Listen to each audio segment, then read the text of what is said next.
Welcome back to another episode of the In the Game interview series.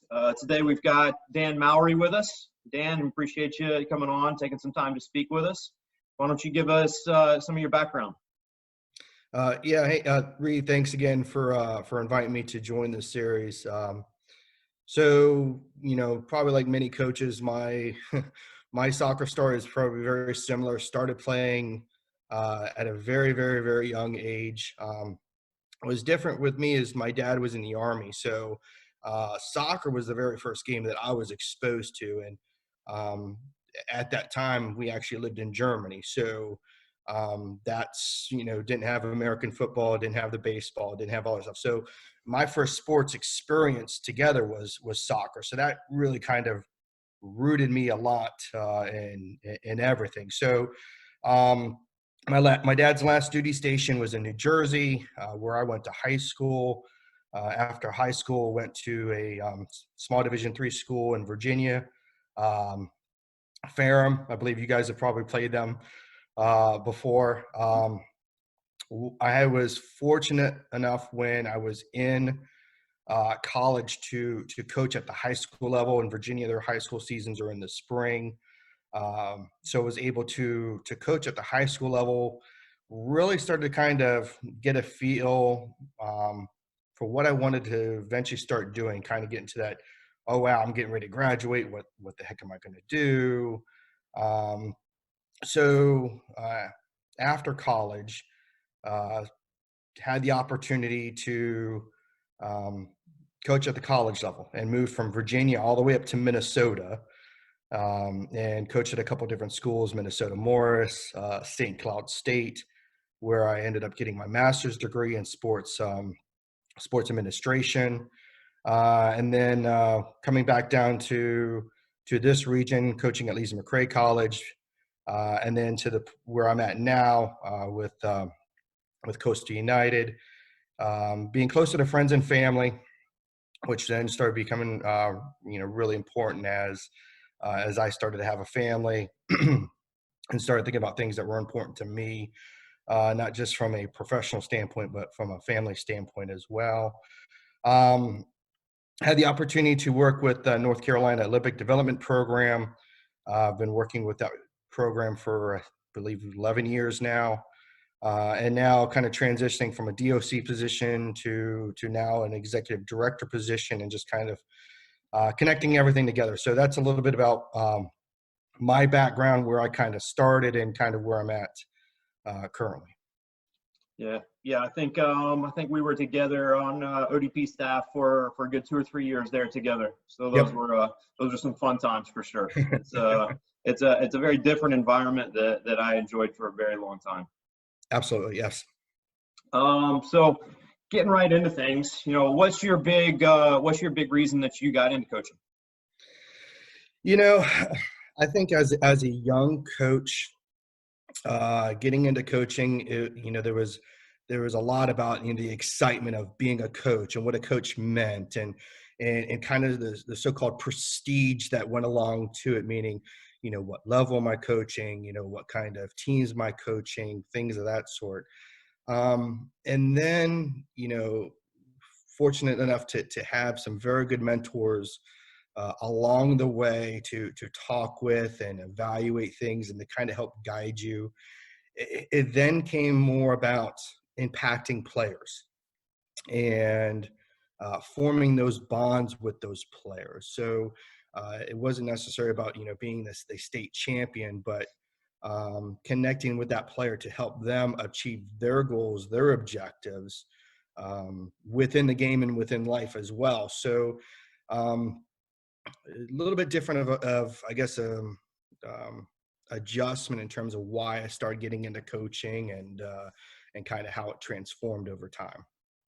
Yeah, I think that's something that we've heard a lot through these is when we ask that question, it's always, when we're young coaches, we want to get in the game and we want to do these big grand things. And then, as we get older and have done it for a little while, we understand that it's not about us. It's very much about the players and making it better for them. Well, and you walk into things just again not knowing, and you think about it with a young player, everything's new, it's exciting. You want to leave your impact. You want to leave your mark. And then as you start looking and evaluating, just as players should do within the game, you start figuring things out and taking and kind of making it your own. And I think that's what's funny, unique about the journey for players and coaches alike, because coaches go through that as well. And it's definitely been a fun journey as it's continued along. For sure. You talked a little bit about having some great mentors as you were coming up as a young coach. As an executive director and as a director of coaching, what are some of the things that you try to do with the coaches that you have working for you to kind of help foster some of those things? Honestly, opening lines of communication and forming levels of trust within your coaching staff. I think are really huge and important, and to let them know that they are valued for what they bring to the table, and that they don't feel intimidated in terms of asking a question or asking for help, and making sure that they know that you like some of the things that they're doing, the ideas they're bringing, and just bringing them into the fold, making sure that they understand that they are part of this process. You're treating them as colleagues, and helping them along the path as well, but giving them information about coaching education. I mean, coaching education is huge. Sitting in those rooms, forming those relationships, having time to talk with people that you thought you'd never talk to or ever see again. I mean, I still remember Brian Mayday was in my advanced national course. So was Sari Rose, and who would know that 5-6 years down the road that I would connect with them at a different scale or in a different environment. So having those conversations, again, kind of figuring out who you are as a coach and making it your own, and there's no right or wrong path to it. And I think that's important for them to know, because a lot of times, not just young coaches, but old coaches as well will doubt themselves and question themselves. And this as well, as coaches, we're always constantly evaluating what we're doing. Can we do it better? And letting them know that that's okay. That's part of the process. That helps us become better at what we do, but it shouldn't turn into self-doubt. And you have to trust yourself. You have to trust your gut. And there was one of my mentors told me something a long time ago that still sticks to me to this day. The difference between a genius and a donkey is the end result. You can do the same thing over and over again, and sometimes it's going to work and sometimes it doesn't. But you've got to trust your gut, and you kind of got to go with it. But it's not necessarily a decision. It's just what ends up happening from it. So. For sure. And for those of you guys that don't know, Brian Mayday is now the women's coach at Methodist University, and Sari Rose she was previously one of the directors for North Carolina Youth Soccer, and she did a lot of things with ODP with us. I think that's some great information there for sure. And I think when you're as somebody who's also been a director of coaching at a small club, it can be a huge challenge because it's not a situation that's going to be super glamorous for coaches. Coaches want to try to work for big time clubs, and it can be very, very difficult to kind of get that once you cultivate that relationship and you've invested time in them and they've started to improve as coaches and trying to keep them around. That can be a difficult situation for sure. Absolutely. So what kind of style of play do you guys typically play with your teams? For me, I think it's really important for players to be engaged and to think about the things that are going on. So I really started to try to think about this in terms of, is there a necessary style? I mean, obviously, everybody likes can we play possession? Can we keep the ball? That's not always in a game environment, that's not always the right thing to do. Um, so for our style of play, I think I like players to understand roles and responsibilities in terms of the zones that they're in, and how those roles and responsibilities can then be changed or redefined. I mean, if you're playing a 7 or an 11, you can play higher up the field. You can play, a little bit down lower. What is the game presenting that you then have to adjust in? Where is the space on the field? How can we exploit it? How can we shut it down? So I wouldn't say it's necessarily just a formation. I mean, we do try to start with a basic, kind of 4-3-3, because I think that can be transformed into multiple different formations with just an adjustment of what that player's role is. Okay, hey, look, the 10 needs to play a little bit higher on the field. Now you're into a 4-4-2. Again, the 7-11s need to pull back a little bit more. Now you're in a 4-5-1. So um, giving that to players, giving that to coaches to try to adjust a little bit within the game, but to make the players think, because they will play for multiple coaches and multiple teams. And if they can't execute um, the adjustments to the game wherever they're playing, whether it's a club or college and read, I'm sure you know this too. You probably get players in that, okay, I'm this player and this is all that I can do. And sure, I was great at it at the stage that I was at, but now that I'm on a different stage, if I can't adjust, if I can't be a player that defines the position, and I'm only a position that's defined me as a player, then I've got some problems. So that's probably our overall goal and objective, is to keep them engaged, keep them thinking, and then take that into every game environment and kind of adjust from there. Yeah, I think you're spot on as far as players can kind of get themselves lumped into certain things. And I mean, I think with my college team last year and through my first 3 years at Peace, I think everybody on the field has moved positions at least once, except for my left back. My left back has been my left back. Well, I rephrase that. She's played center back for us as well. So I think we've moved players around quite a bit, because we have players that can do different things in different areas, and against different opponents, we need some different things. We might need some more athleticism in the center mid, so we change a player out there, and that rotates things to our back line. And I just kind of, as a coach, it's a very fluid situation for sure. And you never know what inspiration might hit that moment in the game that you have an idea, and can you use it to exploit? But that's dependent on the player being able to take those goals and objectives, and to take what you're thinking and then putting into action. I mean, I've been a part of teams where we took a center back and stuck him as the number 9. And in the one year that we did that, when I was in Minnesota, we led the nation in scoring. And it was amazing and who would have thought, okay, hey, take a center back, put it up top. They weren't the person who scored, but we played everything off of that player. I mean, they held the ball, they couldn't get it off of them. And, we had just players flying through off of that. And it was fun. It was amazing to see. But I mean, you get players that, okay, they're extremely fast. And so they've played a 9 for as long as they've been, but when they get to that next stage, they can't finish. Sure, they're fast, but they can't finish. So how do you adjust their role and responsibility on the field and in the team to maximize their worth, to help them feel fulfilled? Because if they're only ever going to be that spot and they can't finish, I mean,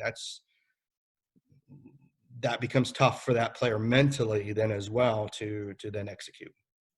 And I think that goes back to some of that communication. You have to really get the player to buy into the change and understand why. That's a big question that I have a lot with players now, that if I asked that question when I was a player, we would have been on the line. But now you have to give that information of not just this is what we're doing, but this is why we're doing. Look, I had a coach one time who said to me, "Do they speak a different language in New Jersey?" And I didn't understand what he was telling me at the time, but now as a coach, I kind of get it. I reflect on it. And go, okay, I get what coach was telling to me at that time. So, My coach was a little more direct. What's one of your favorite activities to do with your teams?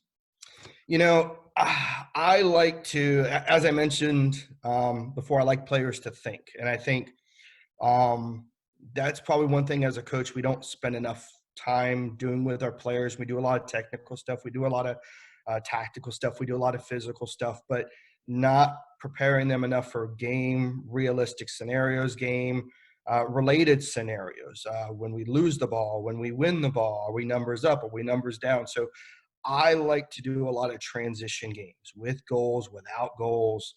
Um, Players up situations, players down situations. And I'll tell my players all the time, I'm a very bad referee.